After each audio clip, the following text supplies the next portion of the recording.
Well, Joe Kennedy III has been confirmed as the United States Special Envoy to Northern Ireland. The former Democratic congressman, who hails from the Kennedy political dynasty, was given the role by US President Joe Biden. Joining me now to discuss this is Greg Swenson, Chair of Republican Overseas UK. Greg, thank you for coming into the studio on this busy day. We have a whole range of issues to talk about in connection with your president. But first of all, were you surprised that this is an anointment, if you like, of Joe Kennedy III as a special envoy to Northern Ireland? On one hand, no, because Biden never surprises me with the things he does.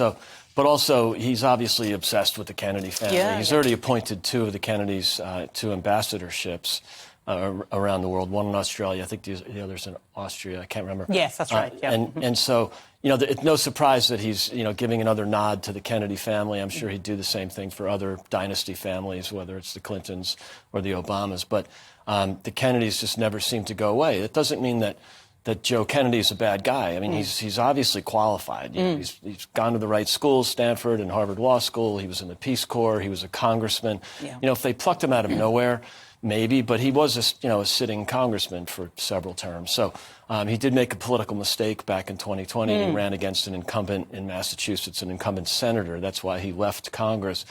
Huge political mistake.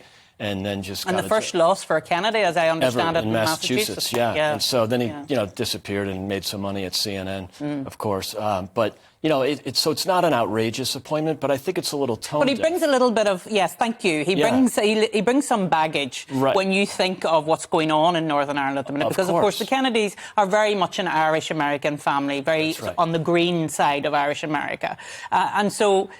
They were at pains to point out he's an economic envoy, that he won't be involved in the political discussions. But as you know as well as I do, that's not going to be right. The case. And it's clearly a message from Biden. He's said it several times in different forums that, he's very pro-Ireland. He brags about his Irish heritage. I'm Irish as well, but there's 40 million Irish Americans. It's not terribly unique. For Biden, who doesn't really believe in anything, being Irish is a vote getter. It always has been in certain political circles in America, just like being Catholic is a vote getter when he's not really Catholic. So, that it shows you his political ambition still exists, even though he's 80 years old. So, but the other thing historically, you think about it, Arlene, is Joe P. Kennedy's great-grandfather and his namesake was the ambassador to Great Court of Britain. St. James, yes. And not a popular one. He was basically pro-German. He raised his hand and said that democracy is not going to last in Great Britain, and really just thought the Nazis would roll over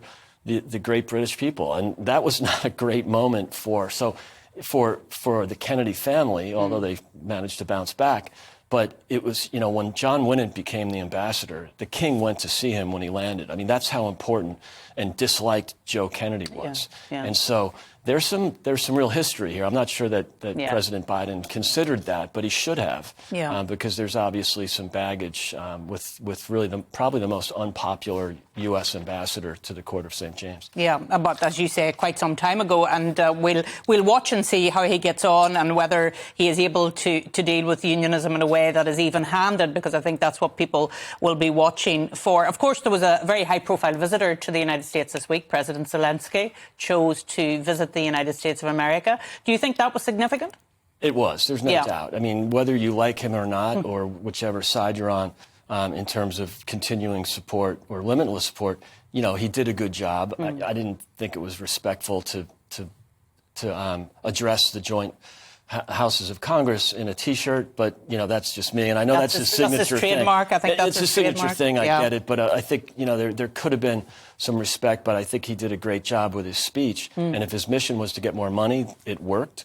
And if it was to say thank you, I think that worked as well. So I can't blame him for doing it, and it was probably the right thing given the support economically.